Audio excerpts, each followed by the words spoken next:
Selamat malam Bapak Ibu sekalian. Selamat malam. Selamat malam.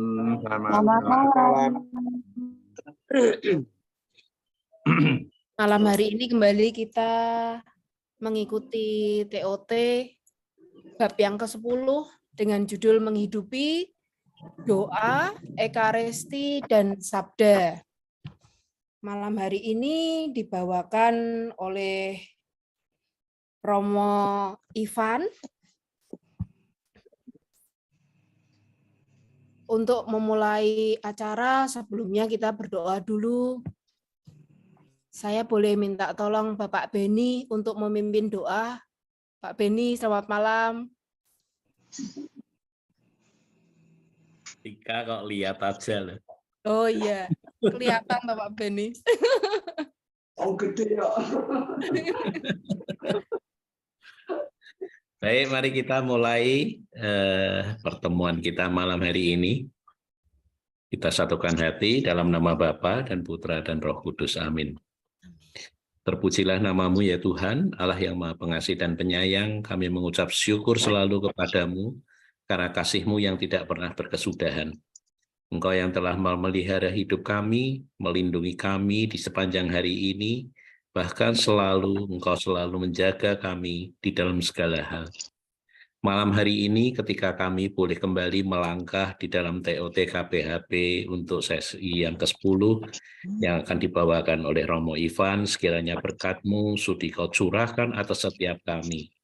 Bukalah mata hati dan pikiran kami ya Tuhan, agar setiap pengajaran yang diberikan oleh Romo Ivan, kami boleh benar-benar memahami dan mengerti.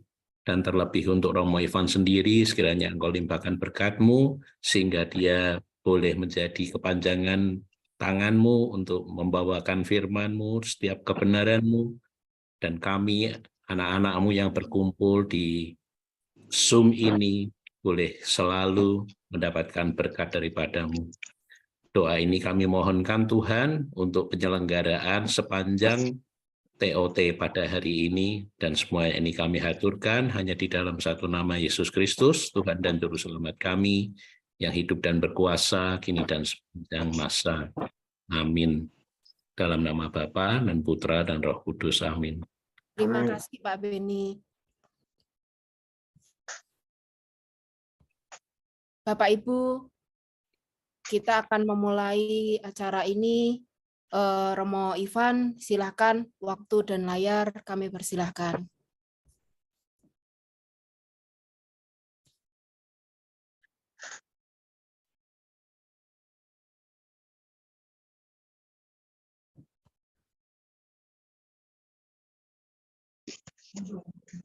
Masih mute. Masih mute Romo.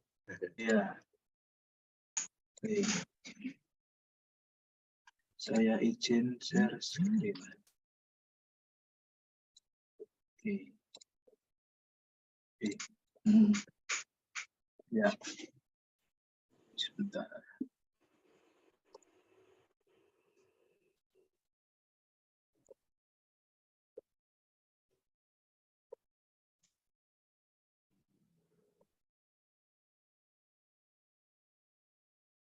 Baik Ibu Bapak, Saudara-saudari yang terkasih, selamat malam berkah dalam.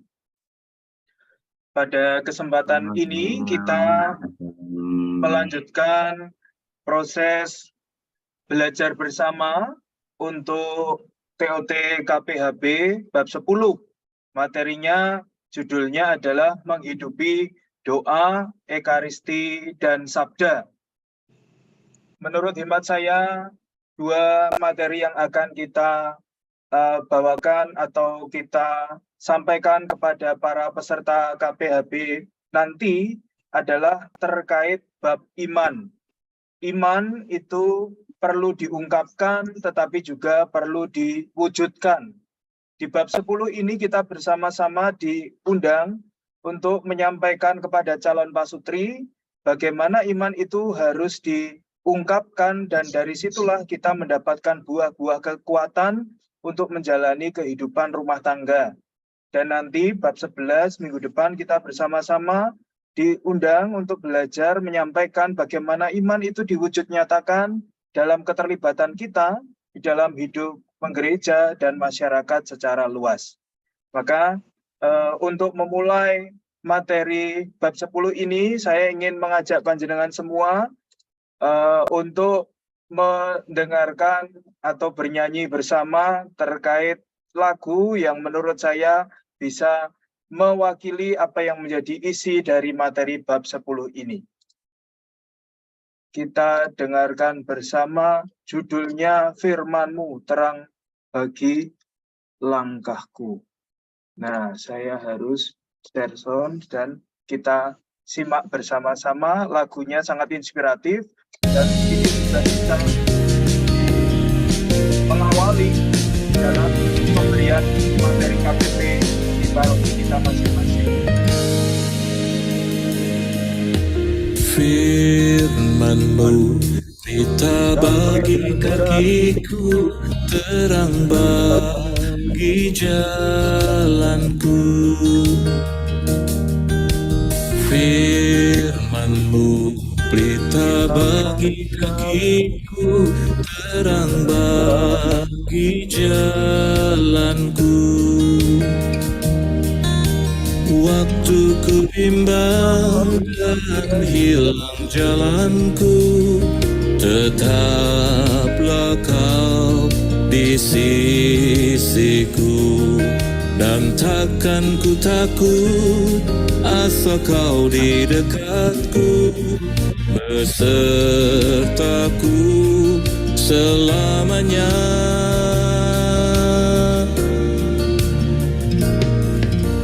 Firman-Mu pelita bagi kakiku, terang bagi jalanku. Firman-Mu pelita bagi kakiku, terang bagi jalanku. Waktu ku bimbang dan hilang jalanku, tetaplah Kau di sisiku. Dan takkan ku takut asal Kau di dekatku, besertaku selamanya.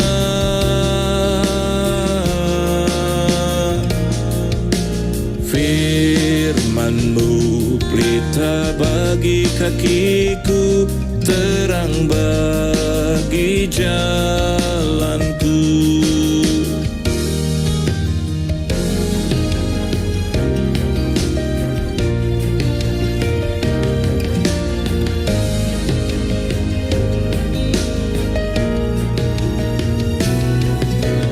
Firman-Mu berita bagi kakiku, terang bagi jalanku.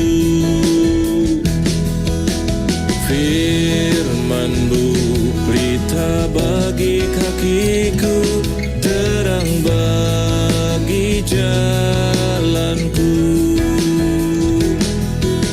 Waktu ku bimbang dan hilang jalanku, tetaplah Kau di sisiku. Dan takkan ku takut asal Kau di dekatku, besertaku selamanya. Oh, Firman-Mu berita bagi kakiku, terang bagi jalanku. Firman-Mu berita bagi kakiku, terang Romo Ivan, bagi perjalanan dari Pati sampai Gabus. bagi jalanku, terang bagi jalanku.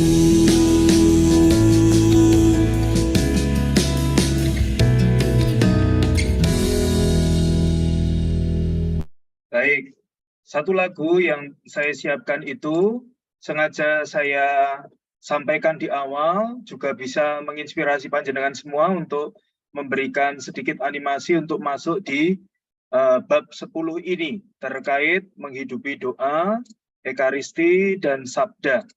Nah, Ibu Bapak, Saudara-saudari yang terkasih, kalau kita melihat bersama di dalam bab 10 itu dimulai dengan sebuah inspirasi dari kitab suci, dari surat Paulus kepada jemaat di Efesus.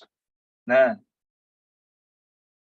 sebelum itu saya membuat slide ini dengan menampilkan sebuah gambaran bahwa di dalam hidup kita, manusia itu selalu ada pertentangan antara pengaruh roh baik dan roh jahat. Dan roh baik itu sebagaimana kita bersama-sama hari-hari ini diingatkan oleh Tuhan Yesus, meskipun besok Tuhan Yesus naik ke surga, roh baik, roh kudus diberikan kepada kita masing-masing. Tetapi tidak dilupakan bahwa selalu godaan roh jahat yang digambarkan dalam gambaran warna merah itu selalu juga kerap kali menggoda dalam hidup manusia. Tampaknya di dalam bab 10 ini, menghidupi doa, ekaristi sabda ingin ditempatkan sebagai sebuah tanda kutip senjata rohani bagi para pasutri atau calon pasutri dalam nanti menapaki hidup perkawinan, agar senantiasa sadar apa yang menjadi bujukan roh baik dan juga godaan roh jahat itu. Nah, saya ingin bersama-sama mengajak Anda semua, kalau di dalam buku KPHP di halaman 154, tetapi saya juga sudah mengutipkan di dalam slide dan kita bisa baca bersama-sama. Ya, hendaklah kamu kuat di dalam Tuhan, di dalam kekuatan kuasa-Nya. Kenakanlah seluruh perlengkapan senjata Allah, supaya kamu dapat bertahan melawan tipu muslihat iblis. Karena perjuangan kita bukanlah melawan darah dan daging, tetapi melawan pemerintah-pemerintah, melawan penguasa-penguasa, melawan penghulu-penghulu dunia yang gelap ini, melawan roh jahat di udara. Sebab itulah ambillah seluruh perlengkapan senjata Allah, supaya kamu dapat mengadakan perlawanan pada hari yang jahat itu, dan tetap berdiri sesudah kamu menyelesaikan segala sesuatu.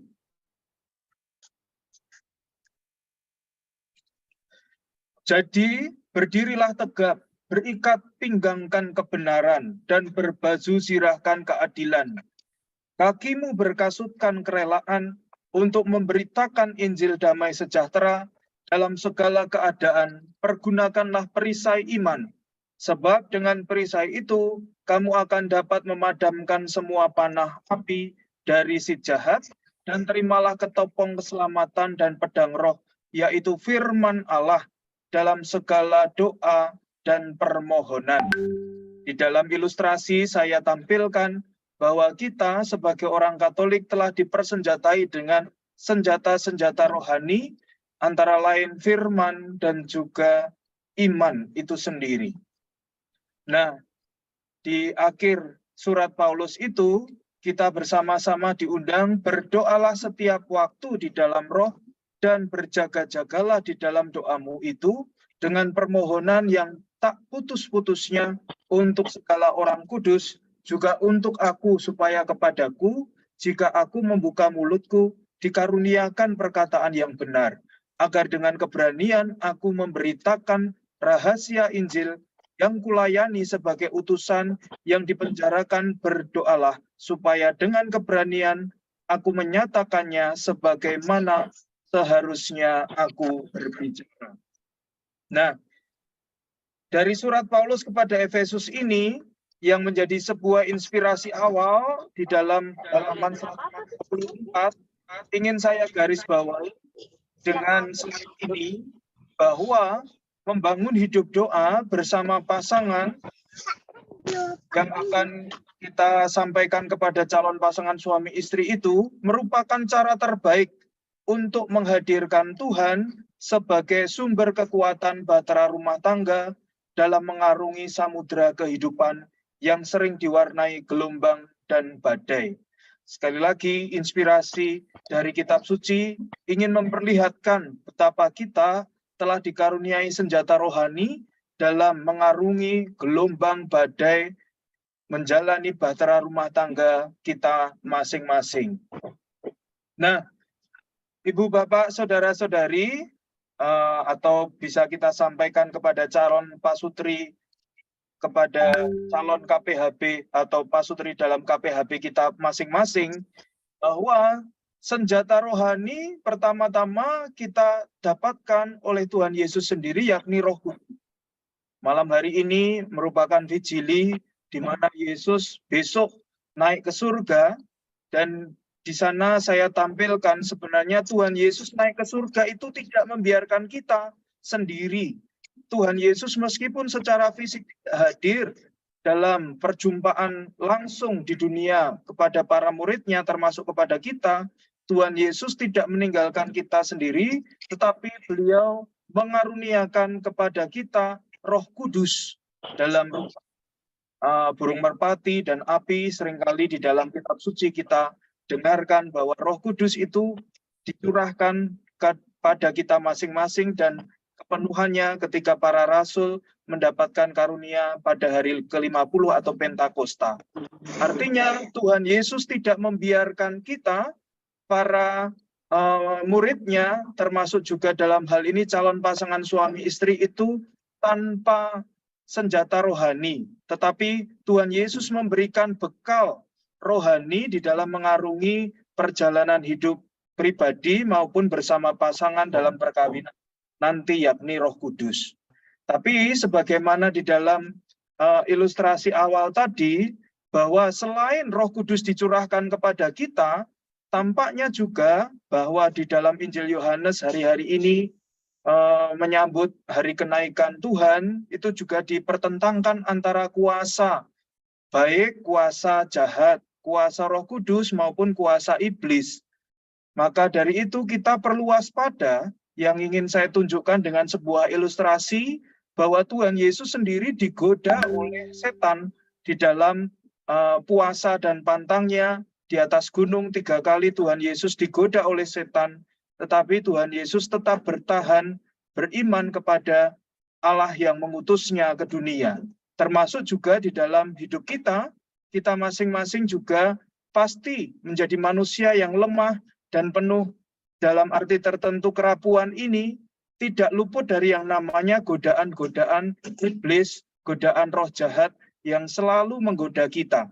Maka gambaran ilustrasi ini ingin menampilkan bahwa selalu di dalam hidup kita manusia, terutama di dalam nanti perjalanan hidup rumah tangga, pasti ada selalu pengaruh roh baik dan roh jahat itu. Kadangkala juga pengaruh roh jahat itu menyelinap atau menjadi sebuah tipu muslihat, ya, digambarkan di dalam teks halaman 155 dan juga saya tampilkan di dalam slide di depan ini, bahwa pengaruh roh jahat, jangan dibayangkan roh jahat itu seperti setan, gambaran manusia, genderuwo, kuntilanak, pocong dan sebagainya, tetapi roh jahat yang ingin ditampilkan atau disadarkan kepada kita, para peserta KPHB ini adalah roh yang selalu menggoda untuk mana kita menjauhkan dari kuasa ilahi. Roh yang selalu memberikan godaan untuk kita jatuh dalam dosa. Itulah roh jahat. Dan kerap kali roh jahat itu memberikan pengaruhnya itu tanpa menakutkan, tetapi menggunakan tipu muslihat atau dalam bentuk-bentuk yang menggiurkan, menyenangkan, membuat orang justru terperalat atau tergoda untuk mengikuti apa yang menjadi dorongan roh jahat itu. Saya tampilkan sebuah ilustrasi ketika Hawa digoda oleh iblis. Pada waktu itu setan membujuk Hawa dengan mengatakan ini buah pengetahuan, di mana bila makan buah ini kau akan mendapatkan pengetahuan seperti halnya Tuhan sendiri. Tampaknya apa yang disampaikan oleh iblis itu adalah menarik Dan justru itulah yang kerap kali merupakan pintu masuk roh jahat, roh setan yang selalu mengelabui hidup kita, menjauhkan kita dari Allah sendiri. Nah, maka poinnya adalah perlu kita sadarkan kepada calon pasutri bahwa pasutri atau keluarga sering tidak menyadari setan atau roh jahat menyelinap masuk ke dalam kerukunan, kebahagiaan, keluarga. Sekali lagi, tentangan antara pengaruh roh baik dan roh jahat. Kemudian yang kedua, sebagaimana di dalam teks KBHB sudah dituliskan juga, kerap kali juga berawal dari perkara-perkara kecil, seperti kesalahpahaman, ketidakpercayaan, kecurigaan, ketidaksetiaan, bisa menjadi masalah besar dalam rumah tangga. Maka bila tidak waspada, perkara kecil akan menjadi pintu tipu muslihat setan, bisa menjerumuskan kita jatuh dalam dosa. Dosa dalam hal ini adalah apa yang kita lakukan tidak sesuai dengan kehendak perintah Allah dan menjauhkan kita dari kehendak Allah itu sendiri. Nah, untuk itu, poin yang keempat adalah pasangan suami istri atau para calon pasangan suami istri perlu kita ingatkan terus untuk selalu waspada, mawas diri terhadap jerat-jerat setan yang berusaha membawa kehancuran relasi kita dengan pasangan dan menjauhkan kita dari Tuhan. Dalam hal ini, para fasilitator bisa memberikan tambahan sharing bagaimana juga perjuangan hidup dalam rumah tangga panjenengan semua dalam melihat segala pengaruh roh baik dan roh jahat. Itu ditampilkan di dalam buku KPHB, ada seorang bapak yang memikirkan segala tawaran yang kerap kali menjadi dipikirkan. Ada mobil, ada rokok, ada kue manis, ada tangan wanita, dan ada uang. Kerap kali roh jahat juga menyelinap pada hal-hal seperti itu di dalam hidup rumah tangga nanti para calon pasutri kelak. Nah, berhadapan dengan godaan atau fakta di mana roh baik dan roh jahat selalu ada untuk mempertentangkan atau memperebutkan perhatian kita, maka kita sebagai para fasilitator KPHB perlu menyadarkan para calon pasutri atau orang-orang muda yang akan menikah ini betapa pentingnya discernment. Ya, discernment artinya mencari kehendak Allah, tuntunan Allah dalam kehidupan kita. Nah, ini kadang tidak mudah, tidak hanya sekedar mencari mana yang baik, mana yang buruk, tetapi kerap kali juga discernment menantang kita mana yang sungguh baik menurut kehendak Allah dan mana yang hanya tampaknya baik. Karena sekarang ini sekali lagi setan sebagaimana saya ungkapkan tadi, kuasa roh jahat itu menyelinap dalam segala bentuk yang menarik bungkusnya untuk kita nikmati, tetapi padahal menjauhkan kita dari yang namanya perintah Tuhan, sabda Tuhan. Perlunya discernment atau berdiskresi di dalam setiap langkah hidup pasutri yang akan mengarungi langkah perkawinan itu. Kalau di dalam filosofi Jawa ada istilah neng neng nung nang ya. Meneng ya, perlunya untuk diem, terus kemudian untuk ning mencari kehendak Allah, merenung apa yang menjadi buah bila mana langkah itu dibuat, dan juga akhirnya nang, boleh menang atas segala perkara itu karena apa yang kita lakukan tidak secara spontan reaktif, tetapi sungguh berdasarkan reflektif, kita mencari kehendak Tuhan yang terbaik di dalam langkah hidup kita masing-masing, terutama juga di dalam hidup perkawinan kita. Nah, oleh karena itu, discernment itu tidak bisa kemudian jadi begitu saja, atau bisa kita lakukan dengan terampil begitu saja, tetapi perlunya spiritual exercise atau latihan rohani. Di dalam buku halaman 155 dikatakan berhadapan dengan godaan roh baik dan roh jahat, kita perlu melakukan sebuah latihan rohani atau gladi rohani untuk mempertajam suara hati kita, di mana Allah sebenarnya membisikkan apa yang menjadi kehendaknya di dalam hidup manusia, hidup pasangan. Spiritual exercise saya tunjukkan dalam sebuah atau dalam beberapa gambaran. Tangan yang mengatup artinya menunjukkan latihan rohani dalam bentuk doa, devosi yang perlu terus kita budayakan di dalam hidup kita, baik pribadi maupun pasangan di dalam perkawinan nanti. Kemudian selain doa, juga gambaran yang pojok kanan atas itu gambaran bab Ekaristi. Perayaan Ekaristi menjadi sumber iman kita sebagai orang Katolik. Maka di dalam perkawinan Katolik, keluarga Katolik hendaknya mengutamakan bagaimana caranya setia untuk merayakan Ekaristi bersama pasangan dan juga keluarga bila mana mereka juga telah dikaruniai anak. Ekaristi, perayaan Ekaristi sebagaimana Tuhan Yesus memberikan warisan akhir, warisan agung kepada para murid untuk selalu dirayakan, kita sebagai murid Kristus juga hendaknya melestarikan apa yang menjadi perintah Tuhan dengan merayakan Ekaristi. Di bawah ilustrasi Ekaristi itu ada gambar piala, merpati, kemudian kerang untuk baptis, bejana baptis.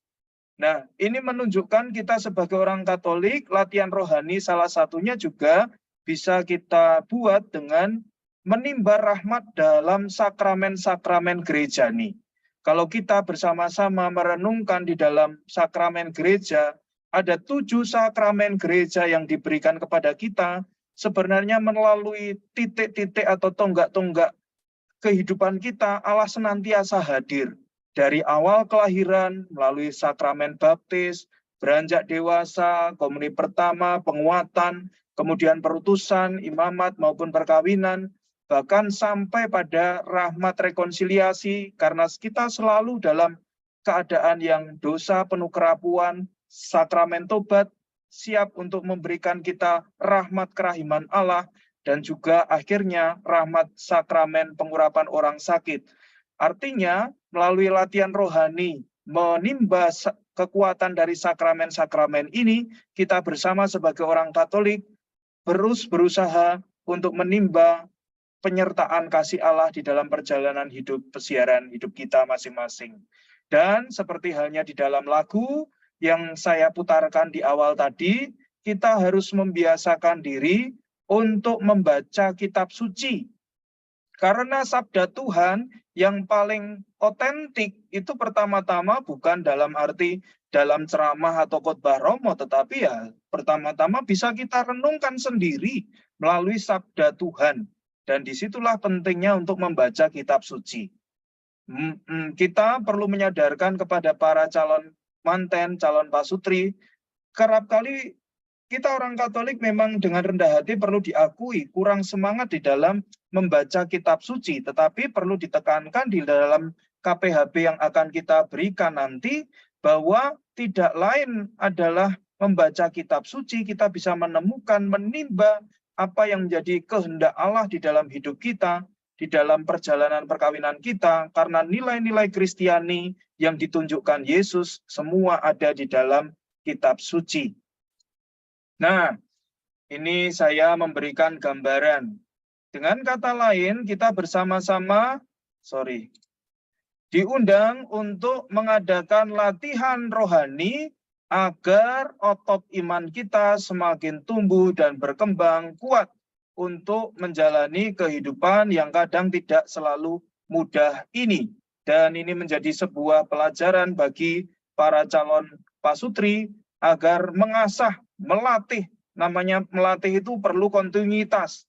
Terus-menerus, sedikit-sedikit, seperti orang fitness nge-gym itu, tidak perlu terus-menerus tapi rutin. Dan disitulah kita akan terbiasa dan akhirnya mendapatkan arah sudah titen dengan apa yang menjadi kehendak Tuhan.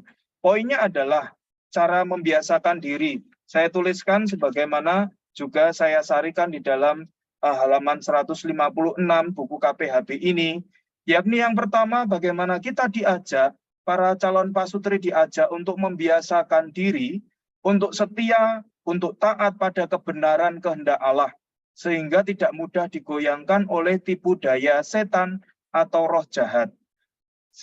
Seperti saya sampaikan tadi, kerap kali kehendak Allah dipertentangkan dengan apa yang menjadi tawaran-tawaran dunia. Apalagi zaman ini banyak kemudahan, fasilitas kehidupan kita, kerap kali juga membuyarkan ini sebuah kebenaran yang dikehendaki Allah atau kebenaran, tanda kutip, kebenaran dunia yang sebenarnya dilawan oleh Tuhan sendiri. Hari-hari ini bacaan dari Injil Yohanes, Kisah Para Rasul, menyambut menyongsong Hari Raya Kenaikan Tuhan, sangat jelas dipertontonkan tentang dualisme, hitam putih, surga dan neraka, kebijakan ilahi dan kebijakan dunia. Artinya kita dengan taat pada kebenaran kehendak Allah, kita belajar untuk melawan apa yang menjadi kuasa arus dunia yang kerap kali tidak sesuai dengan apa yang menjadi kehendak Allah. Yang kedua, melatih diri untuk membaca, merenungkan dan melaksanakan sabda kitab suci, serta bacaan-bacaan rohani untuk memperkokoh iman kita. Ini menjadi sangat penting sebagai orang Katolik, perlu untuk belajar, upgrade, update tentang apa kekayaan iman Katolik. Sehingga di dalam hidup keluarga kita, pertama-tama pasangan sungguh dapat menghidupi apa yang menjadi sabda Tuhan, atau dengan kata lain bisa menjadi pelaku sabda, dan memahami sungguh apa yang menjadi atau apa yang diimani. Kerap kali orang Katolik itu mudah untuk percaya, mudah untuk dibaptis, tapi kerap kali kalau berhadapan dengan tantangan, pertanyaan, itu menjadi bingung tentang kekayaan tradisi iman Katolik. Maka betapa penting untuk latihan rohani, membaca kekayaan iman melalui bacaan-bacaan rohani, dan syukur-syukur bisa menjadi orang tua yang mewariskan iman itu kepada anak-anak kita, menjadi inspirasi bagi mereka. Sehingga bila mana anak-anak bertanya tentang kekayaan iman Katolik, paling tidak orang tua bisa menjawab sendiri, memberikan arahan, sehingga anak tidak kebingungan mendapatkan pengetahuan iman pertama-tama dari orang tua. Kemudian yang ketiga, latihan rohani yang bisa dibuat oleh para pasutri adalah bertekun dalam doa setiap hari, baik bersama pasangan atau keluarga, maupun juga secara pribadi, seperti teladan kesucian para orang kudus. Nah, doa menjadi sangat penting di dalam hidup kita orang Katolik, termasuk juga di dalam hidup perkawinan keluarga kita masing-masing. Kalau tidak berdoa, artinya tidak menempatkan Allah sebagai sumber kekuatan hidup, pasti kita akan kebingungan menghadapi persoalan-persoalan yang berat yang selalu kadang silih berganti yang ada kita temui di dalam hidup perkawinan atau keluarga kita. Tetapi bila mana kita bertekun dalam doa, tidak hanya saat butuh saja, tetapi selalu menjadi sebuah kebiasaan yang baik di dalam diri maupun keluarga kita, pastilah kita juga mendapatkan buah dari ketekunan doa itu. Dan yang terakhir, yang keempat, kita diundang untuk latihan rohani, rajin mengikuti perayaan Ekaristi dan menyambut sakramen Maha Kudus, sumber utama iman kita, serta menimba rahmat melalui sakramen-sakramen sepanjang peziarahan hidup kita.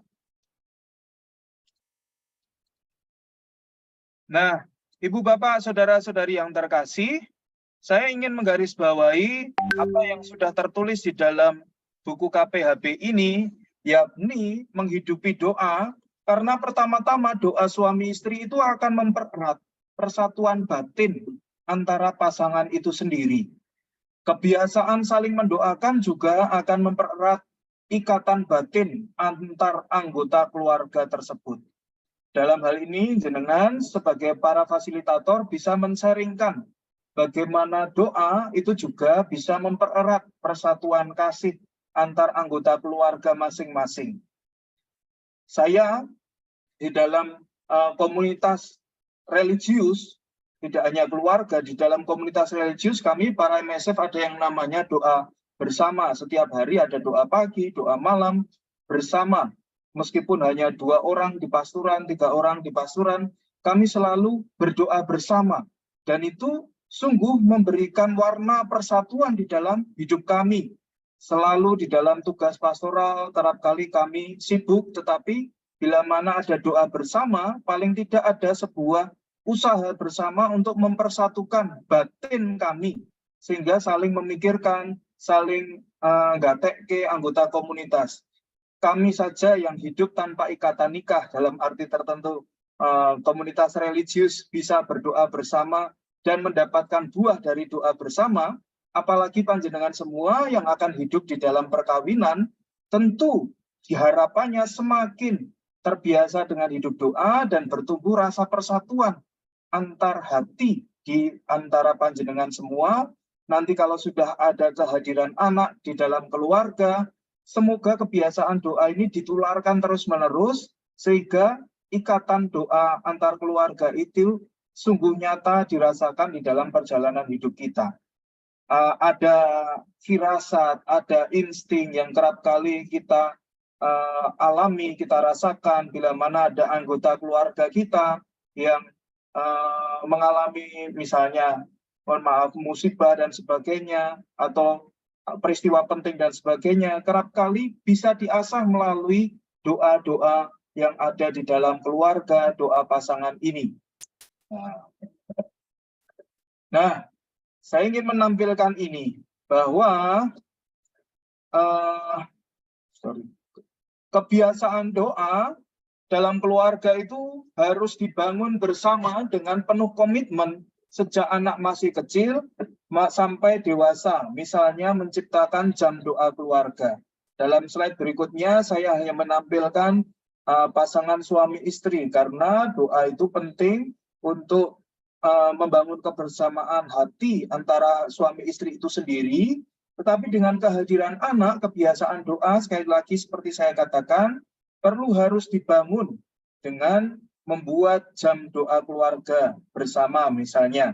Dan ini sungguh tradisi yang baik, tetapi kadangkala berhadapan dengan dunia modern yang mana mewajibkan atau menuntut kesibukan para orang tua, jam doa keluarga ini banyak ditinggalkan. Tetapi sungguh sebenarnya ini menjadi sebuah habitus atau kebiasaan yang baik di dalam keluarga. Di dalam keluarga saya sendiri, papa mama saya itu bekerja. Memang sibuk semuanya. Tapi kemudian kadang jam doa keluarga itu tidak terjadi, hanya saja di dalam momen-momen penting di dalam hidup kami, mau ujian, ulang tahun, dan sebagainya. Papa saya itu selalu mengajak untuk berdoa di ruang tamu, karena rumah kami kecil, untuk berdoa bersama sederhana. Terus kemudian sebagai papa, sebagai ayah itu, saya selalu masih terkenang memberikan tanda salib di dalam dahi saya.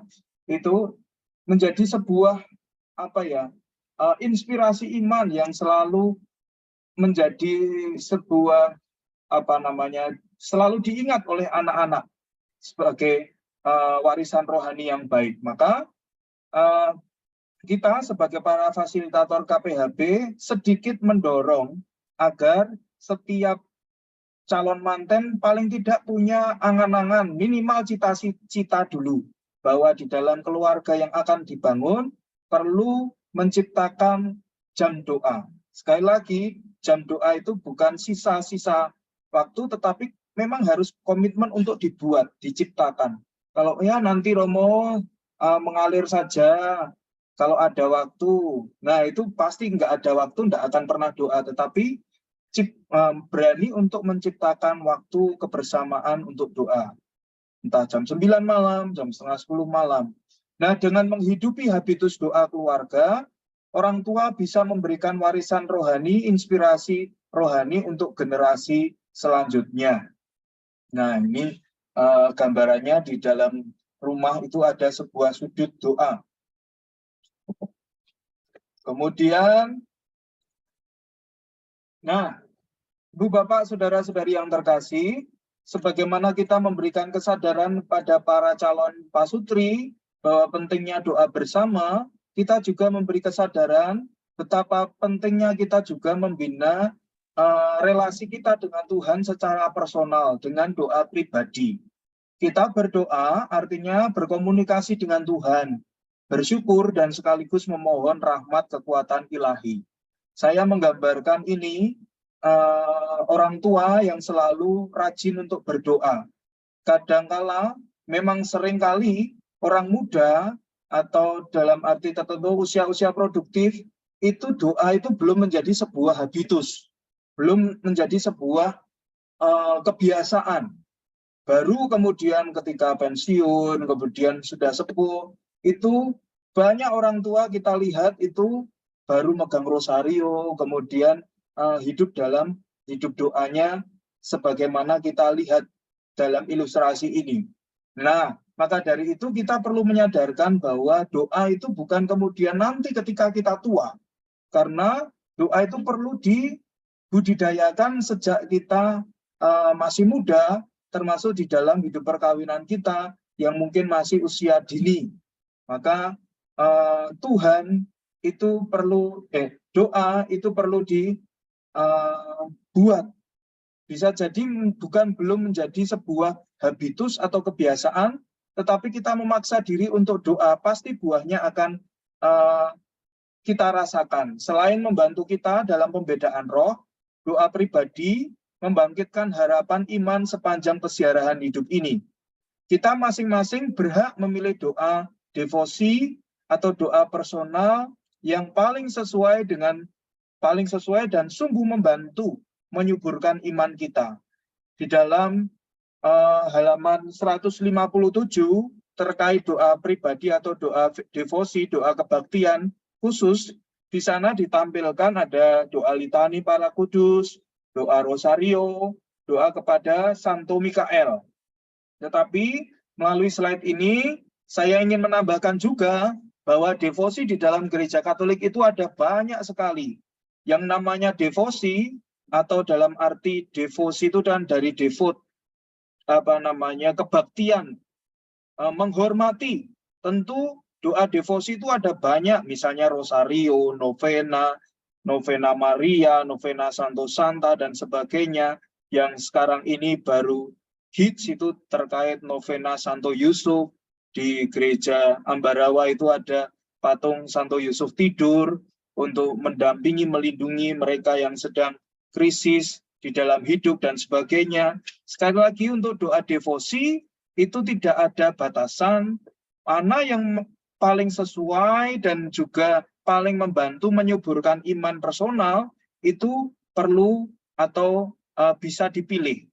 Jadi perlu disampaikan kepada mereka, para calon pasutri, meskipun kita sudah doa bersama di dalam pasangan keluarga, termasuk juga sudah rajin derek sembayangan, misa lingkungan, aktif di gereja, di komunitas, kategorial, dan berbagai macam yang lain, tapi jangan lupa bahwa kita harus membiasakan diri berkomunikasi dengan Tuhan secara personal.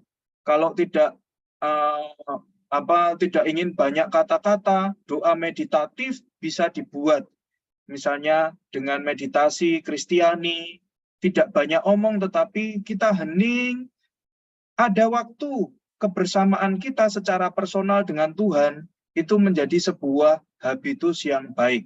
Dan itu sudah dicontohkan oleh para orang tua kita selalu di dalam perjalanan hidup masa tua, pasti mereka memberikan teladan bagi kita bagaimana mendekatkan diri kepada Tuhan. Semoga kebiasaan doa itu tidak nunggu nanti kita tua, tetapi sungguh menjadi sebuah devot bagi kita masing-masing.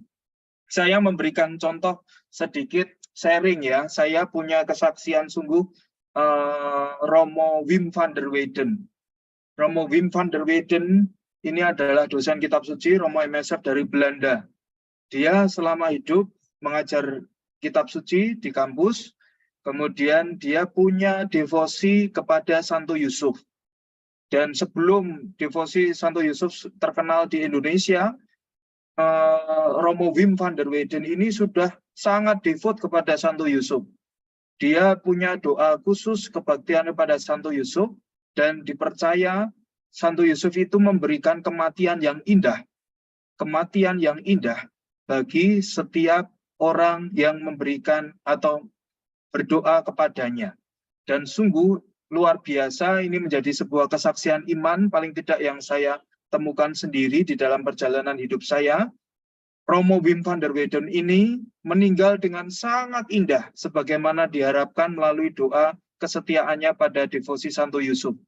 Beliau meninggal itu setelah merayakan Ekaristi dan di akhir tahun liturgi gereja Kristus Raja Semesta Alam. Ini sebuah mahkota dari kehidupan Romo Wim van der Weyden MSF, seorang doktor kitab suci Biblikum Roma, menjadi buah dari doa pribadi, doa devosi pribadi masing-masing.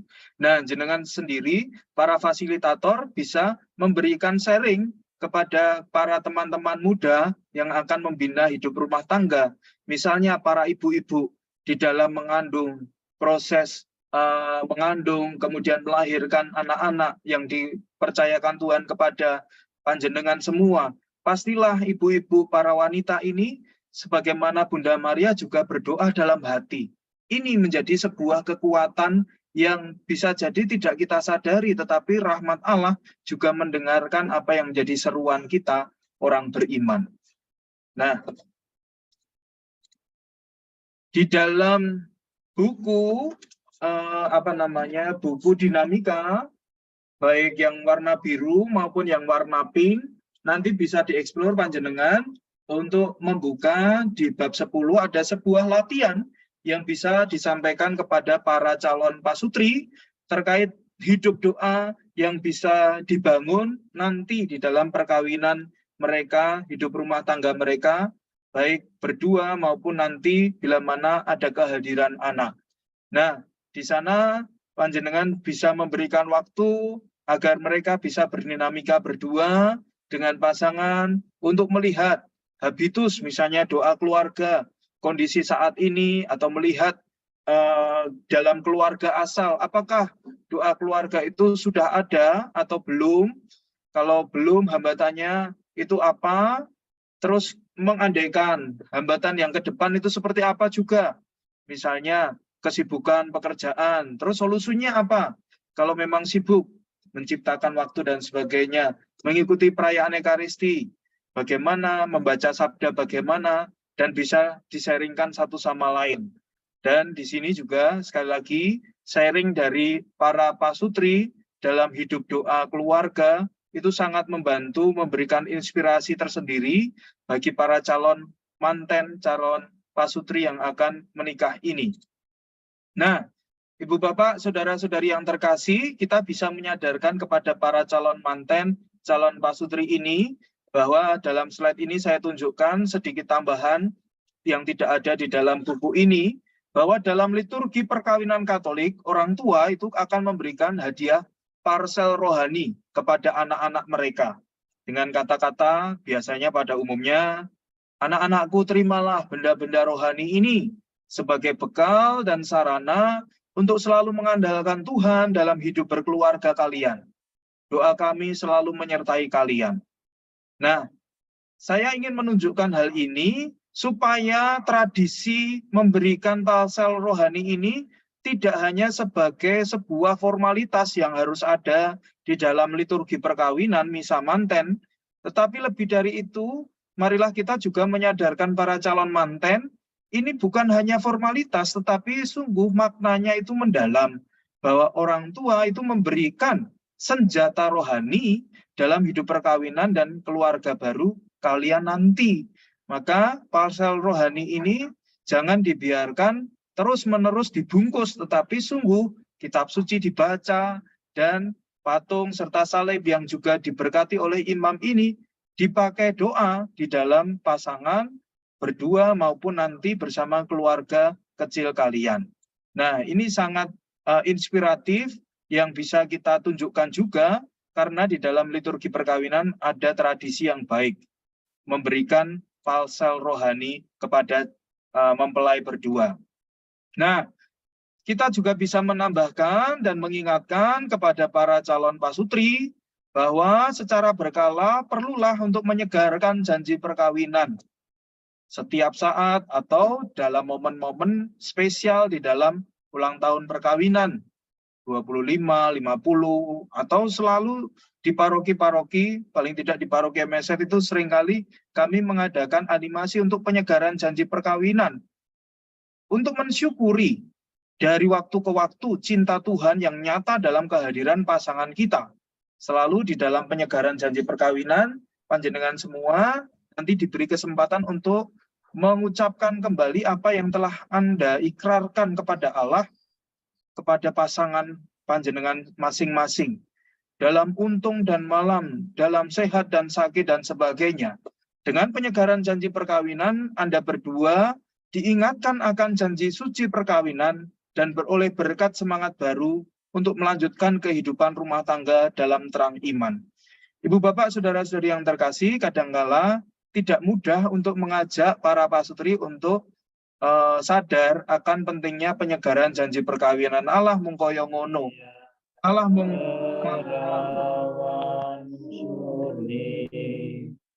ada yang rosari. Tak tolong dosa.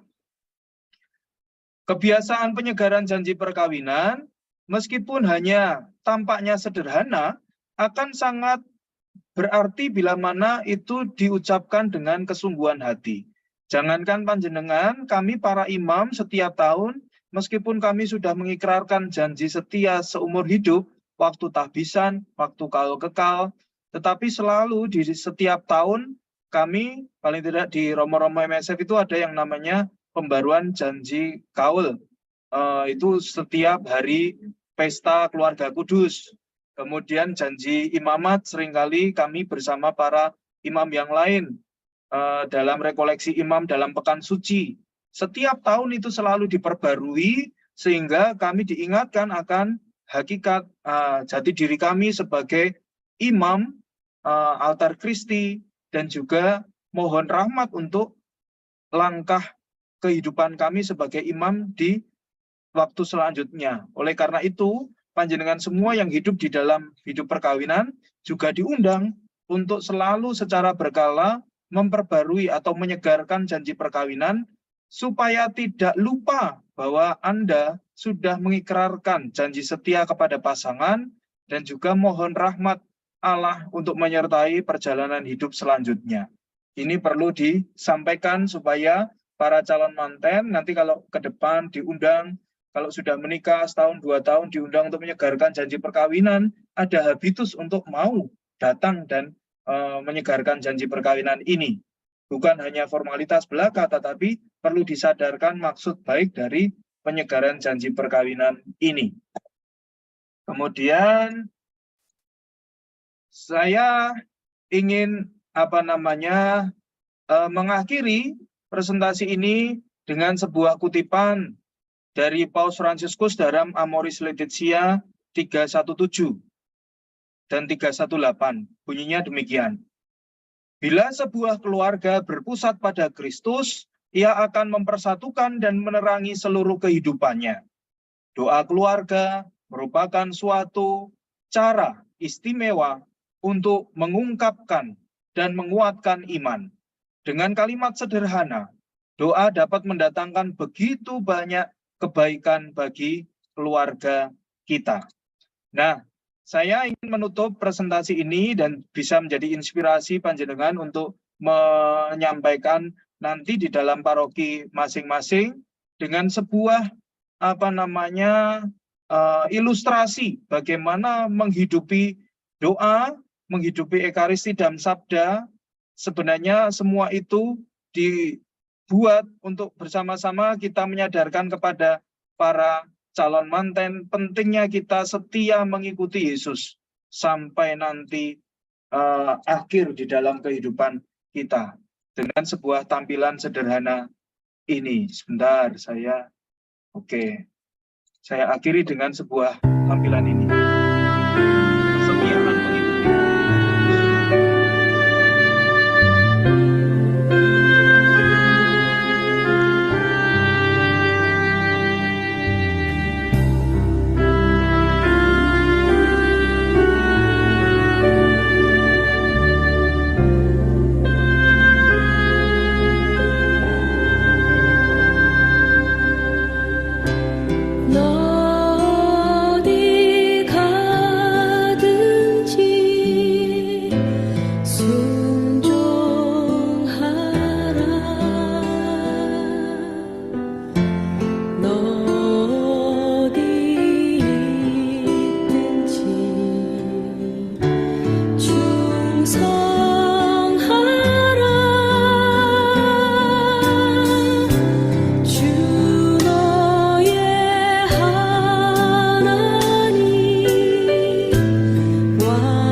Baik, Bapak Ibu, itu yang bisa saya sampaikan untuk belajar menjelaskan bersama apa yang ada di dalam bab 10. Ini bisa dipercayakan materi ini misalnya kalau di paroki Anda, misalnya ada suster, ada romo, bisa ambil bagian di dalam materi bab 10, tetapi kalau tidak ada, umat awam pun bisa menyampaikan. Ini materi yang sangat sederhana, bahkan di dalam slide itu hanya 4 lembar. Saya hanya menambahkan beberapa hal untuk semakin memperdalam apa yang sudah tertera di dalam KPHB ini. Demikian Bu Yustika, saya kembalikan kepada Terima kasih Romo Ivan. Terima kasih malam hari ini kita tidak hanya mengikuti TOT, tidak hanya memperdalam buku, tapi kita juga boleh merasakan siraman rohani yang luar biasa. Terima kasih Romo, menyegarkan kita juga dalam hidup berumah tangga, bagaimana harus memelihara iman kita, menghidupi doa, ekaristi, dan sabda. Untuk yang berikutnya adalah sesi tanya-jawab. Ada beberapa pertanyaan yang sudah masuk. Saya bacakan Romo dari Bapak Alexander Prihadi. Romo, bagaimana cara menyampaikan kepada calon mempelai untuk menghidupi doa dari pasangan yang berbeda agama, misalnya dengan Islam? Begitu Romo, terima kasih.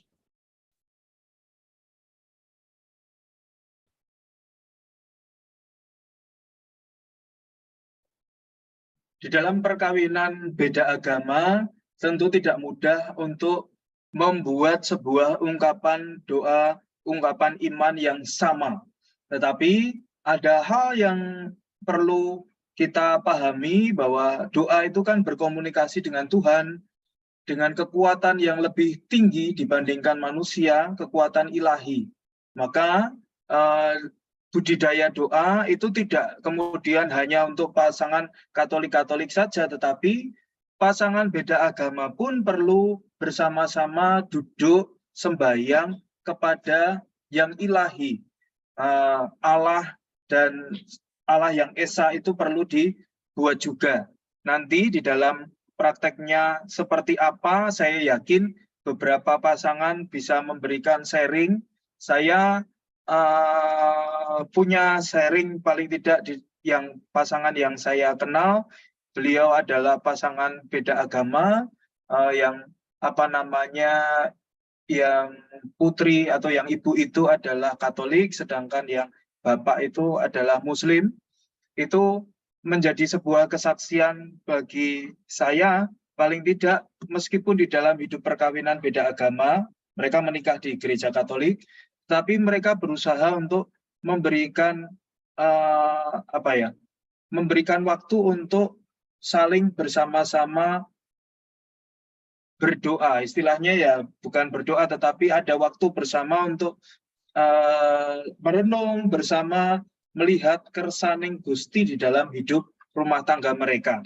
Nah, kemudian praktek yang lebih mudah itu mengantar pasangan, terus ikut merayakan di hari-hari keagamaan masing-masing, itu bisa dibuat sebagai rasa hormat, rasa kebersamaan. Tapi lebih dari itu, yang seperti saya sampaikan di dalam slide itu, betapa pentingnya membudidayakan untuk lungguh bareng, untuk sembahyang, paling tidak belenak-belenik bareng, mohon rahmat yang kuasa untuk bersama-sama mempersatukan hati satu sama lain. Saya rasa itu bisa dibuat dan bisa ditambahi dengan sharing, ya, misalnya ada dari pasutri beda agama untuk untuk bersharing. Tapi memang seperti Paus Fransiskus mengatakan, ya, akan sangat indah bila mana di dalam keluarga itu kita menghadirkan Kristus. Kristus tentu tidak hanya dihadirkan dalam arti salib benda saja, tetapi nilai-nilai Kristus itu kan bisa dihadirkan melalui kasih, persaudaraan. Itulah sebenarnya yang bisa kita upayakan melalui pasangan perkawinan beda agama. Simbol-simbol itu kalau bisa diusahakan baik simbol-simbol iman, tetapi lebih dari itu sebenarnya nilai-nilai Kristiani itu yang paling penting dihidupkan di dalam pasangan, dalam perkawinan rumah tangga. Terima kasih. Ya, terima kasih Romo untuk jawabannya.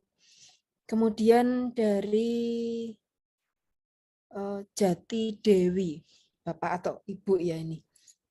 Pertanyaannya adalah, Romo dalam menjembatani pendamping KPHB dengan calon pasutri, terutama sharing yang diberikan, mengingat beda jauh, terutama dalam beda generasi dengan pasangan-pasangan muda. Bagaimana sharing yang diberikan, Romo? Jadi kan untuk yang pasutri-pasutri itu kan masih muda, jadi mungkin secara generasi itu kan berbeda. Bagaimana memberikan sharing-sharingnya supaya bisa dipahami, gitu, Romo? Baik, terima kasih. Ya, memang kerap kali itu yang beberapa evaluasi dari teman-teman di paroki-paroki terkait gap generasi. Nah, kita paling tidak bisa belajar kalau guru, kita bisa belajar dari panjenengan semua yang profesinya sebagai guru. Guru itu tentu selalu belajar untuk update dan upgrade ya. Bagaimana cara untuk mendampingi anak didiknya yang paling efektif itu seperti apa di zaman ini.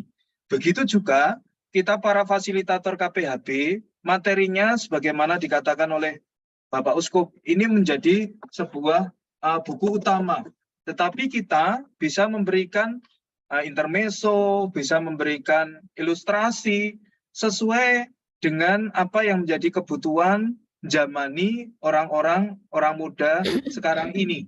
Secara tidak langsung apa yang saya tampilkan di awal, di akhir, bundeli dengan sebuah ilustrasi, itu juga memberikan saran kepada panjenengan para fasilitator KPHB, sehingga tidak hanya ceramah mimbar saja, tidak hanya sharing oral atau kata-kata saja, tetapi kita bisa memanfaatkan segala cara yang menurut kita sesuai dengan orang-orang muda zaman ini.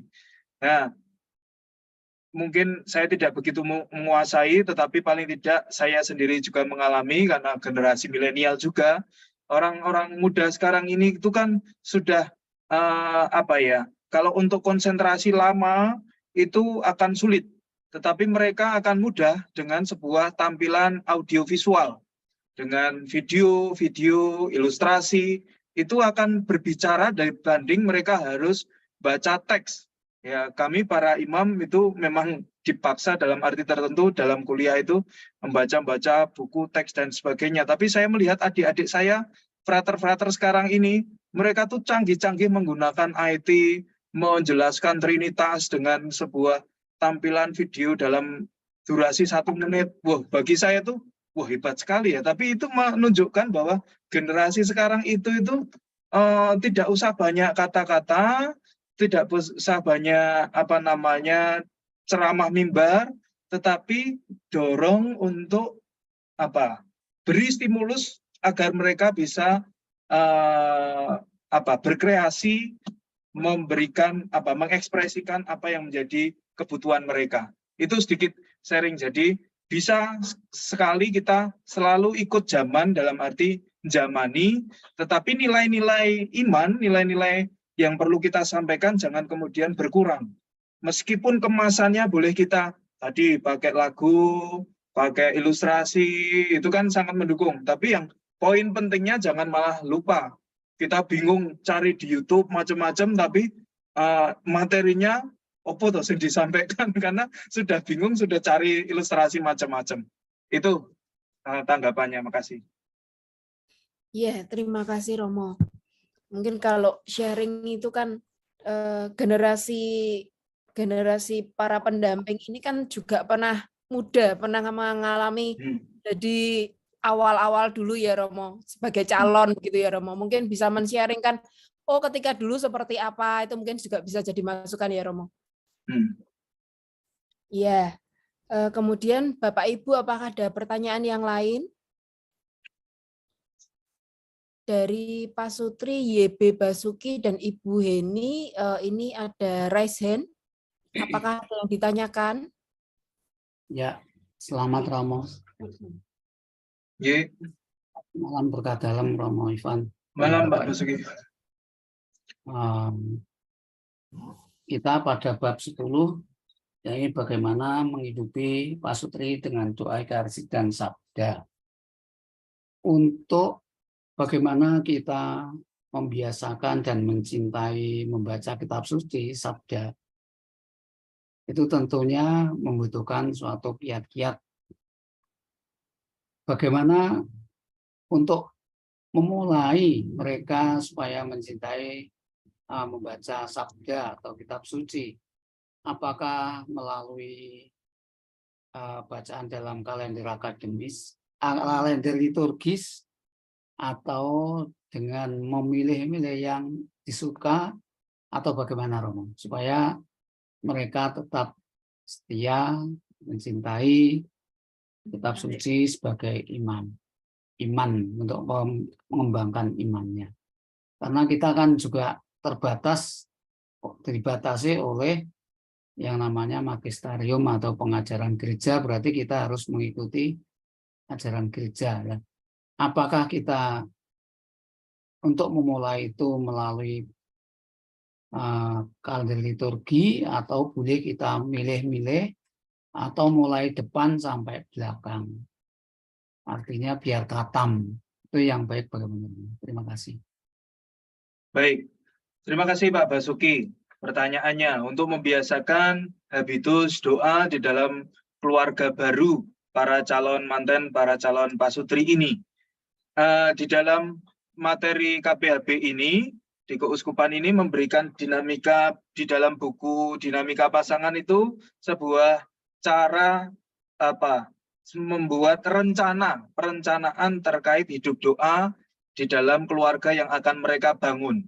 Saya rasa saya tidak akan bisa atau saya tidak ingin membatasi bagaimana cara untuk kemudian membiasakan dalam seperti apa yang terbaik bagi mereka. Kita justru ingin menggali komitmen atau rencana mereka. Kita bisa kemudian melihat bersama-sama di dalam materi tadi, di dalam tabel itu kan ada habitus, kemudian kondisi saat ini, hambatan yang akan datang, kemudian solusinya apa.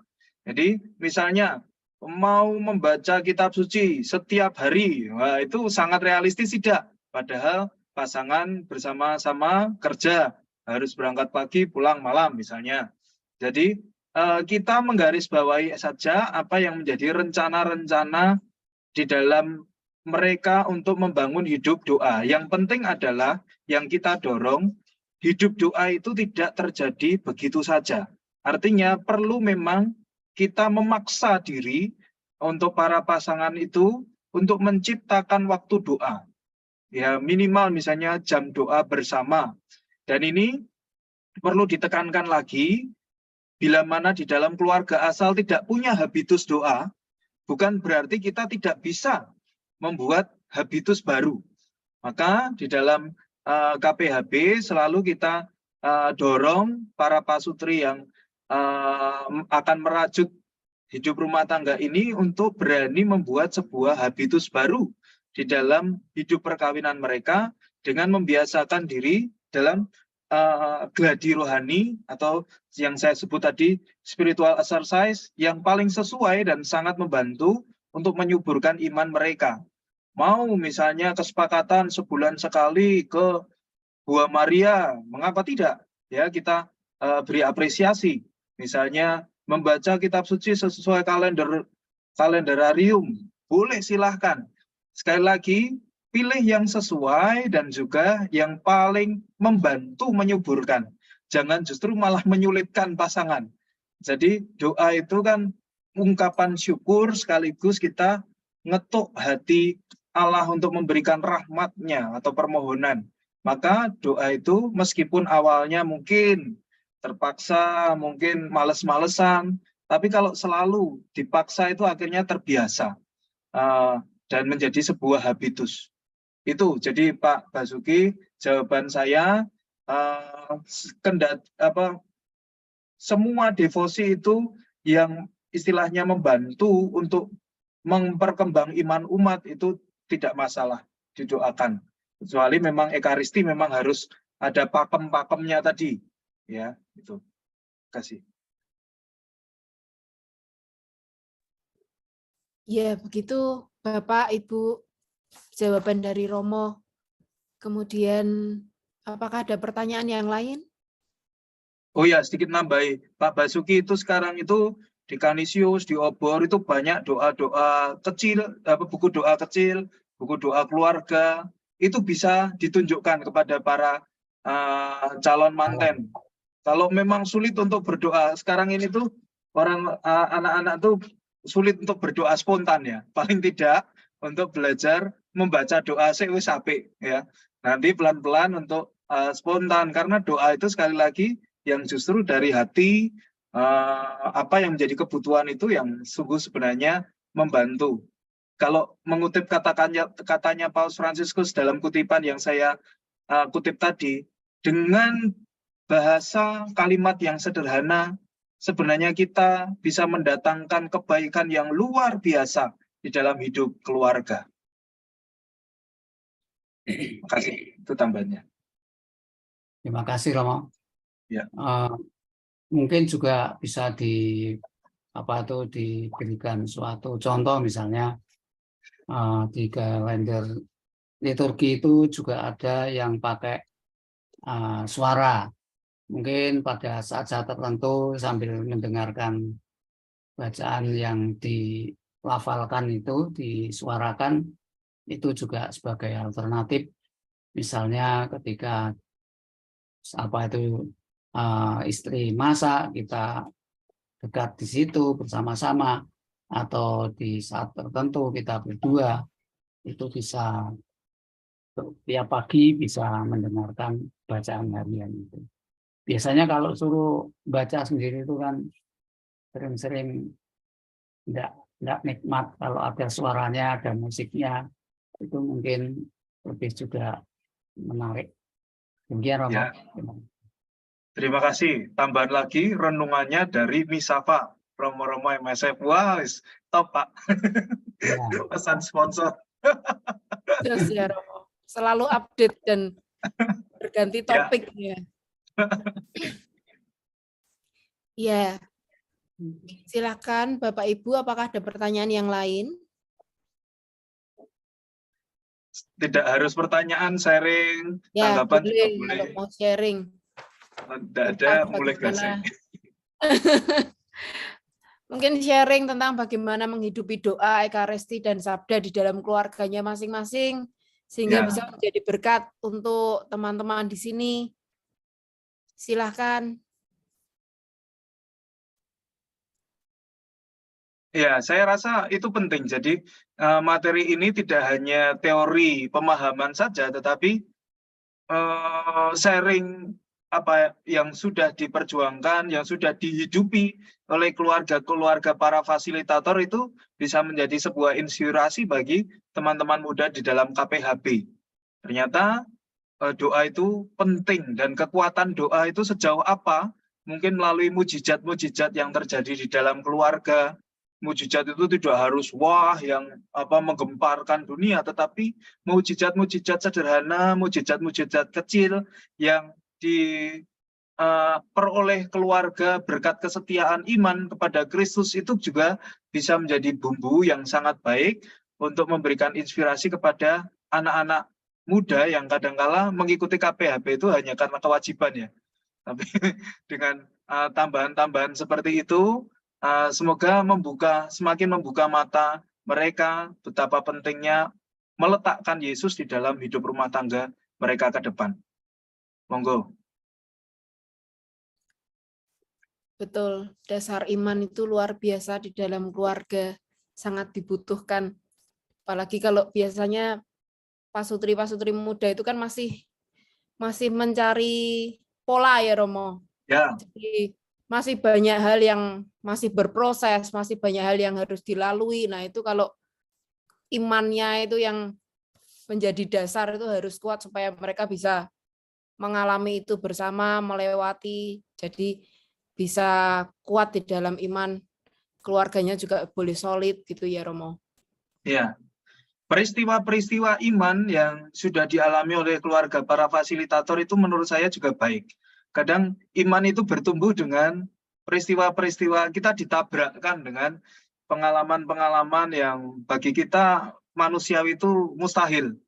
Seperti pengalaman saya sendiri itu, saya yang baru saja mengalami kecelakaan akhirnya berefleksi bahwa Allah itu hadir ya. Perlindungan Allah itu luar biasa saya alami. Mungkin tanpa peristiwa yang boleh saya alami, ditegur oleh pamomong saya, harus mengalami peristiwa yang tidak mudah itu, mungkin saya hanya tenanan pora toh, Tuhan Yesus itu menyertai. Tetapi melalui dibenturkan dengan pengalaman iman, peristiwa-peristiwa yang tidak mudah, itu bisa membuat seorang itu meskipun muda berefleksi bahwa Tuhan itu menyertai, Tuhan itu melindungi. Nah, pengalaman-pengalaman itu saya yakin panjenengan semua para fasilitator punya. Bahasa saya tadi mujizat-mujizat kecil di dalam keluarga itu sangat baik untuk di-sharingkan di dalam bab 10 ini agar sungguh mereka mendapatkan arah betapa pentingnya menghidupi iman. Saya mungkin kemarin sudah saya sharingkan ya, saya menemui sebuah keluarga yang membaptiskan anaknya tetapi kemudian tidak memberikan sama sekali pendidikan iman kepada anaknya. Sampai sudah dewasa itu bingung apa yang harus diimani. Kemudian saya berdoa seperti apa, datang kepada saya itu manggil Pak, padahal sudah ikut misa. Pak, saya harus gimana Pak? Ini kamu sudah baptis? Sudah. Terus karena tidak pernah dikenalkan oleh orang tuanya, itu kemudian seperti kebingungan, kasihan toh. Maka seperti yang saya katakan di dalam lagu itu, firman-Mu pelita bagi kakiku, itu sungguh kalau kita kita imani, iman kita mungkin hanya kita meneruskan karena orang tua saya Katolik, saya juga Katolik, membaptiskan anak Katolik, nikah Katolik. Tapi kalau sungguh diimani itu sungguh iman itu menghidupkan, memberikan arah kepada hidup kita. Sekarang ini ya Bapak Ibu, bacaan-bacaan menjelang Roh Kudus Yesus naik ke surga itu Tuhan Yesus mengatakan toh, ikutilah roh kebenaran. Dan sungguh apa yang menjadi nilai-nilai Tuhan Yesus itu merupakan roh kebenaran yang menuntun kita ke jalan yang benar. Berhadapan dengan kebenaran dunia yang selalu ambiar, semakin ambiar, rungkat ini ya. Kalau kita lihat di dalam televisi, itu kan semakin lucu-lucu. Ini ada kasus korupsi yang kita juga prihatin sebagai orang Kristiani. Pentingnya ini untuk menjaga iman sebagai sebuah pelita. Tapi kalau kita tidak membiasakan diri, bahasa saya spiritual exercise, latihan rohani di dalam Yesuit itu, latihan rohani Ignatius Loyola, pembedaan roh baik, roh jahat, kita kehilangan arah dan jatuh dalam dosa. Ya, karena selalu pertentangannya itu adalah roh baik, roh jahat. Nah, itu sedikit tambahan. Iya, saya juga punya pengalaman seorang teman itu yang kebingungan. Anaknya itu sudah usia SD, mungkin kelas 3 atau kelas 4 itu karena kebetulan sekolahnya bukan di sekolah Katolik. Dia bingung, Tuhan itu siapa? Kemudian mamahnya sendiri bingung, anakku kok tidak tahu Tuhan itu siapa? Dia tanya, Mah, Tuhan itu siapa? Berdoa itu seperti apa? Ternyata memang kalau kita menyekolahkan anak di sekolah Katolik itu secara kehidupan doa itu lebih tertata, dikenalkan dengan doa, dikenalkan dengan Tuhan seperti itu. Jadi anak-anak itu juga mau tidak mau dia akan ngerti, oh iya berdoa itu kepada Tuhan. Ada kesulitan kita berdoa kepada Tuhan. Nah, kemudian keluarga ini tanya ke saya kalau anak-anak itu bagaimana, diajak kemana begitu. Terus Kemudian saya kenalkan sekolah minggu seperti itu. Lumayan sekarang sudah lebih mengerti begitu. Nah, kadang lupa anaknya ternyata sudah usianya sudah bertambah terus, nggak tahu Tuhan itu siapa seperti itu.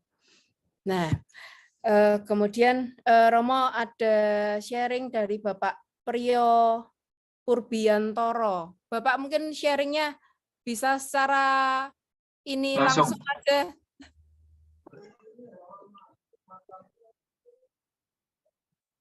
Terima kasih. Selamat malam Romo dan Malam. Bapak Ibu yang lain. Ya, kami sangat setuju bila memang katakanlah menghadirkan Kristus dalam keluarga lewat doa bersama, membaca kitab suci dan lain sebagainya. Tapi kenyataannya itu keluarga itu biasanya mengalami kesulitan ketika anak-anak sudah dewasa, sudah kuliah, apalagi sudah bekerja, berjauhan tempatnya, dan seterusnya. Jadi memang tidak semudah ketika masih kecil, masih anak-anak, usia TK, SD, dan seterusnya. Nah, menurut kami ya, menghadirkan Kristus dalam keluarga itu tidak harus berkumpul bersama, tetapi adalah komitmen untuk saling mendoakan, saling berkomunikasi, baik lewat telepon maupun WA, sehingga bisa membangun kekuatan atau keteguhan iman antara orang tua dengan anak maupun anak dengan orang tua. Jadi kami yang nun sewu sudah usia di atas 60, anak-anak kami sudah pada pergi ya, ada yang sudah menikah, sudah pada pergi dengan pekerjaannya masing-masing. Untuk rasanya sulit untuk bisa berkumpul bersama. Ya, cuma kami saling menguatkan, saling mendoakan, saling mengontrol, mengawal bagi mereka yang belum berkeluarga. Tapi kalau sudah berkeluarga, memang kita lepas ya, itu sudah untuk bisa memanage kondisi iman dalam keluarganya sendiri. Sementara itu Romo yang kami sampaikan, yang kami tulis dalam dalam chatting yang saya tulis di Zoom meeting ini. Bagaimana Romo? Terima kasih. Terima kasih Pak Priyo sharingnya. Iya. Terima kasih sharingnya. Saya sendiri punya sedikit ingat apa yang setiap hari mama saya itu doakan di dalam grup keluarga. Meskipun saya selalu sudah menjadi imam, sudah anaknya di luar kota. Awalnya itu ini mama nih nulis doa nih grup keluarga setiap hari. Tetapi kemudian jadi Allah Bapa yang Maha Baik, doakanlah keluarga kami. Terus kemudian saya mengamini, oh ini cara mama untuk mengajak keluarga untuk berdoa. Jadi kendati dengan cara sederhana itu kadang saya malam mau tidur habis misal lingkungan, amin mah, amin. Itu terlintas bahwa meskipun kita sebagai orang tua sudah jauh, kebiasaan doa itu tetap bisa dilakukan dengan cara-cara yang terkini. Dan yakinlah Bapak Priyo dan teman-teman ya, kalau kita sebagai orang tua sudah memberikan teladan kepada anak ya, lepas dari pendidikan kita menyekolahkan di mana, tetapi kita sebagai orang tua itu pentingnya kita sendiri menghidupi iman kita dengan benar, dan anak kita itu terinspirasi dengan hidup kita. Jadi pendidikan anak yang kemarin disampaikan Pak Lili itu kan bagaimana menanamkan nilai iman kepada anak.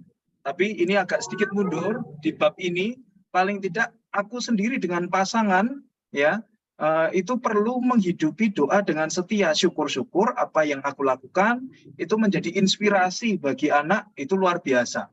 Itu sedikit tambahan saya dari sharingnya Pak Priyo. Ya, terima kasih Romo. Ya. Terima kasih. Dari Pak Anto dan Bu Eni Purwodadi, ini juga memberikan sharingnya Ya, mari. Dombanya Romo ini ya Romo. Monggo silakan. Terima kasih, selamat malam.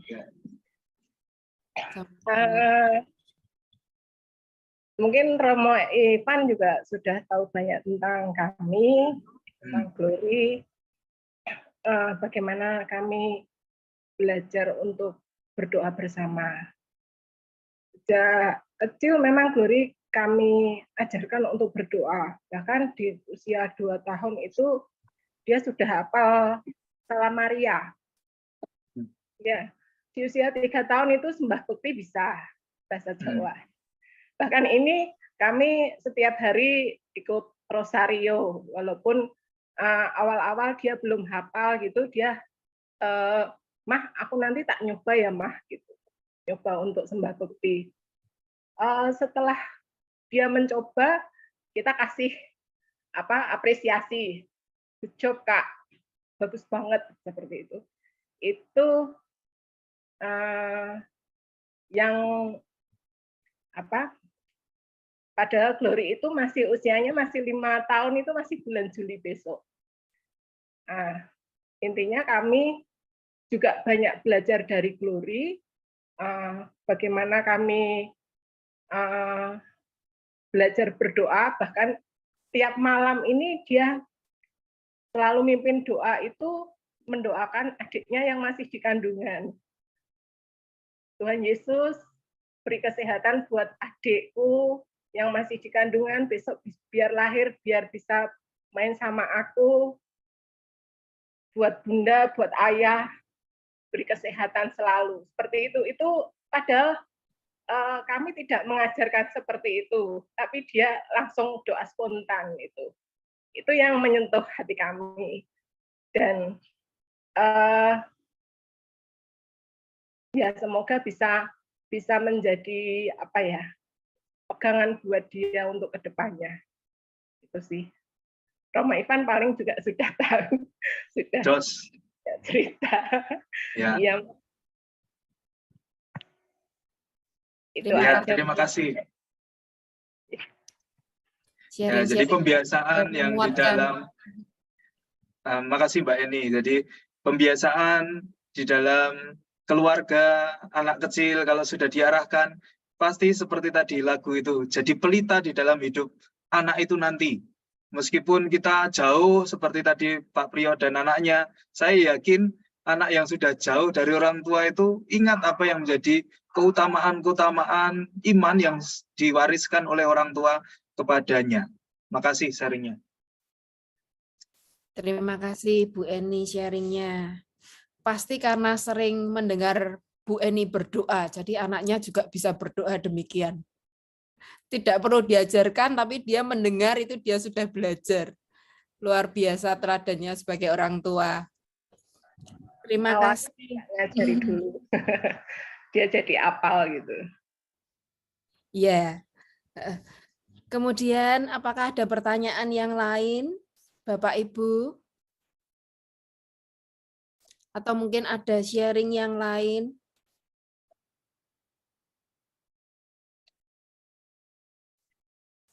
Saya sendiri merasakan Romo kalau berdoa di dalam keluarga itu sumber kekuatan. Jadi banyak hal yang dialami ketika awal-awal menikah itu kan juga permasalahan menata ekonomi juga lagi menata, kemudian anak 1, anak 2 itu kan juga kita menata pola bagaimana parenting ke anak-anak itu bagaimana, itu dan semuanya itu bersamaan. Nah itu kalau nggak dibarengi dengan doa itu kadang-kala kuatnya dari mana gitu. Tapi bersyukur doa itu adalah sumber kekuatan, doa dan sabda. Karena kadang-kala kalau kita berdoa, kadang-kala kita itu berdoa tapi terus Tuhan jawabannya apa ya? Kok saya tidak mendengar apa-apa lah. Tapi seringkali Tuhan itu berbicaranya melalui sabda. Oh ternyata hari ini Alkitab yang dibaca ini, dan ternyata jawabannya Tuhan tuh ini. Nah itu seringkali dapatnya dari situ. Bapak Ibu juga saya percaya punya pengalaman iman yang lebih luar biasa, lebih wow di dalam kehidupannya. di dalam usia pernikahan yang pasti banyak yang lebih dari saya. Tuh. Nah, mungkin ada yang mau di-sharingkan dari pengalaman imannya di dalam keluarga. Monggo silahkan supaya boleh menjadi kekuatan buat yang lain. Sehingga ketika nanti memberikan materi, kemudian memberikan sharing-sharing kepada calon pasutri itu boleh menjadi sharing yang menguatkan. Silakan, mungkin dari Giri Sonta ada Pak Sigit ya Pak. Mungkin mau men-sharingkan Pak.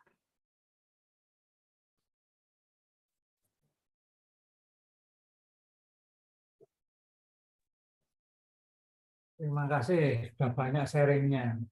Hanya menggarisbawahi apa yang dikemukakan oleh Pak Priyo, menurut saya itu bukan hambatan. Ya, tantangan di dalam kehidupan itu seperti itu.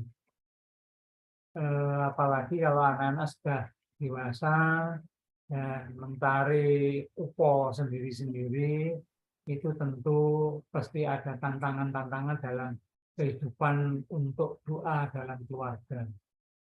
Ya, kami gunakan media-media yang sekarang ini ada, termasuk dalam grup-grup WA itu. Terima kasih. Ya, betul, saya juga merasakan. Jadi kalau ada grup keluarga begitu, ketika mungkin anak saya begitu akan ada lomba atau mungkin mau tes ujian begitu, di WA itu, Oma mohon doa ya, begitu. Nah, di situ juga ada komunikasi dan ada iman yang saling menguatkan. Ya, pasti bisa, cucunya Oma pintar-pintar, gitu nanti Oma doakan. Nah, seperti itu.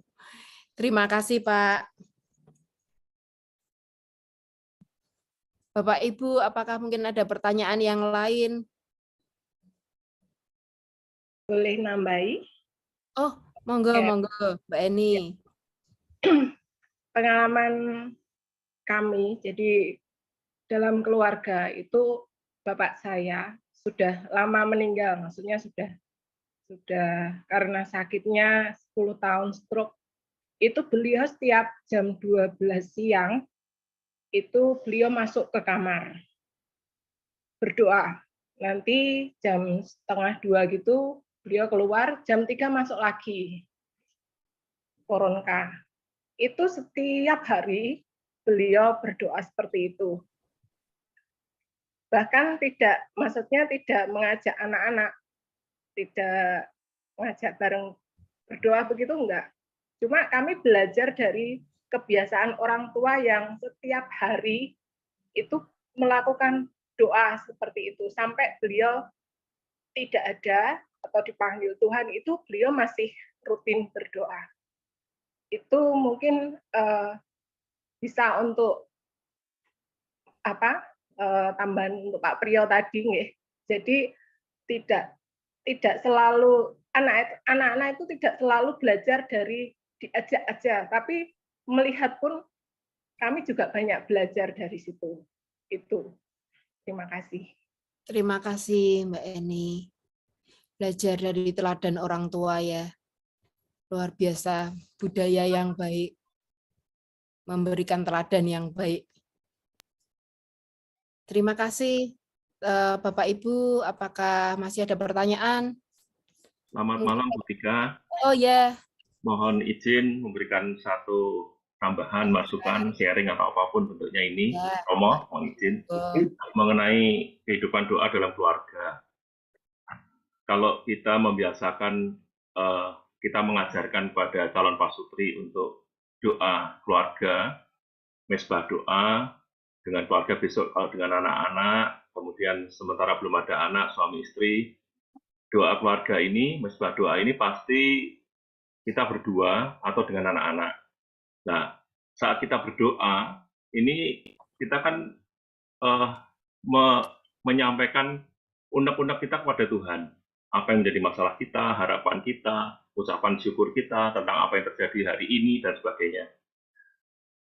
Kalau kita membiasakan berdoa bersama dengan keluarga, bukan hanya Tuhan yang mendengarkan apa yang telah terjadi pada diri kita pribadi, Karena itu bergantian, saya sang suami memulai dulu, istri, anak-anak akan mengetahui apa yang telah terjadi pada ayahnya sehari penuh.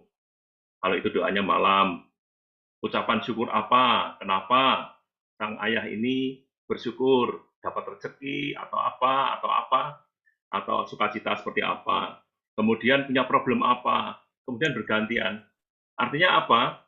Tuhan mendengarkan doa kita, doa keluarga kita, tetapi keluarga kita, istri, anak-anak juga mendengarkan apa sebenarnya terjadi pada masing-masing dari keluarga ini, dari istrinya, dari anak-anaknya. Dan kadang anak-anak ini akan berdoa dengan caranya sendiri, dengan gayanya sendiri, sehingga kita sebagai orang tua itu mengerti. Kita sehari sibuk, kita ketemunya cuma malam, mau doa bersama, anak-anak seharian itu punya masalah apa? Itu mereka akan terbuka. Karena mereka diajarkan terbuka kepada Tuhan, dan akhirnya pada saat doa bersama, dalam sebuah doa itu, anak-anak juga akan terbuka pada kita. Dan kita tanpa mereka sadari, kita ini bisa mengerti, oh anakku punya masalah ini, oh anakku bersuka cita karena hari ini ulangannya bagus. Kita belum sempat tanya, tapi mereka akan mengucapkan kata syukur itu.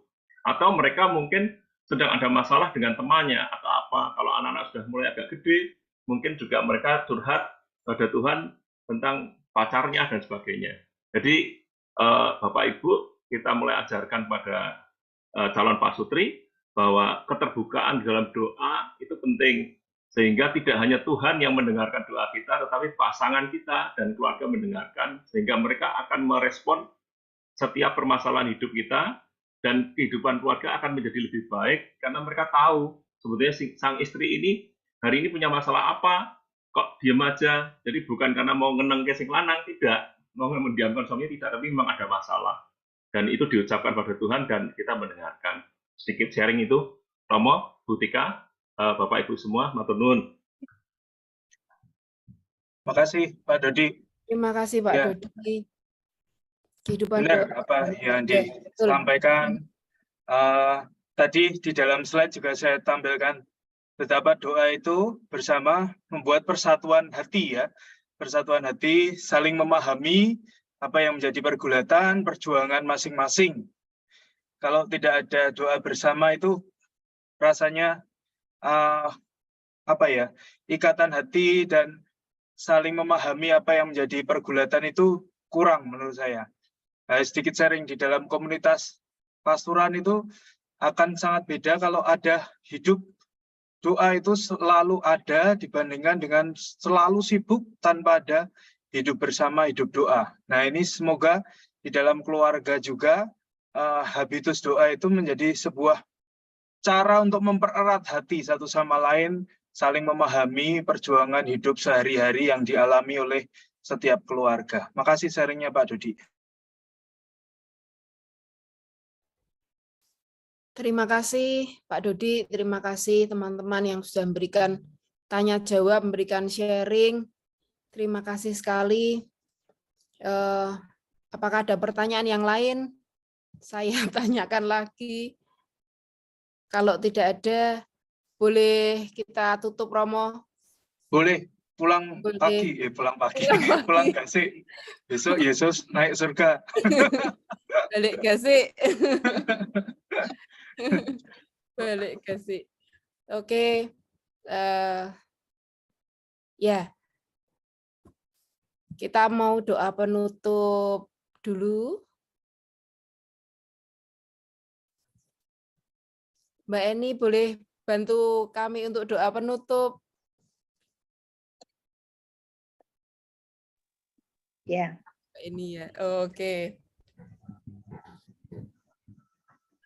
Mari Bapak Ibu kita berdoa, Romo. Nanti minta berkatnya nih Romo Ivan. Betul, berkat dari dalam nama Bapa dan Putra dan Roh Kudus. Amin. Amin.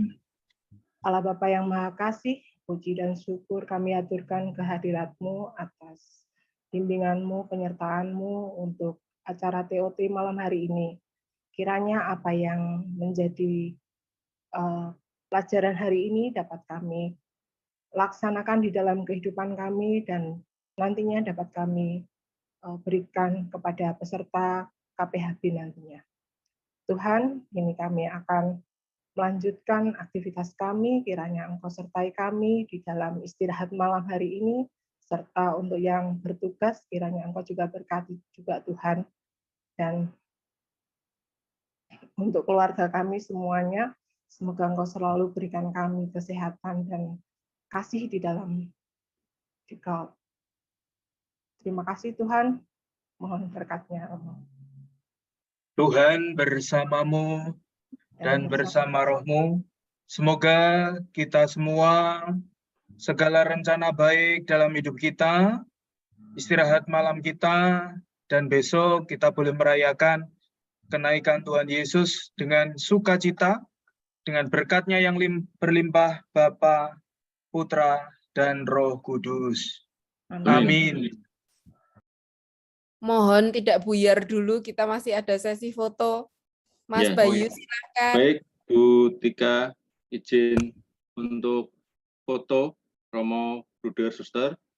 Ya, kita ambil gambarnya ya. Tetap senyum, ya full senyum ya. Seperti Timnas Nasional Indonesia kemarin yang mendapatkan Oh medali ya, emas. selamat Indonesia. Apresiat ya untuk Garuda Muda. Ya, oke.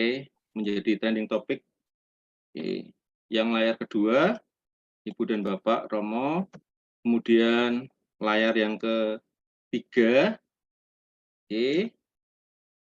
Baik. Kemudian layar yang habis Ibu Romo dan sudah. Oh ya. Ya, hanya ada Terima 3 kasih. layar. Ya, terima kasih semuanya. Terima kasih Romo Ivan. Ya, terima kasih. Romo. Ya. Terima kasih semua. Terima kasih.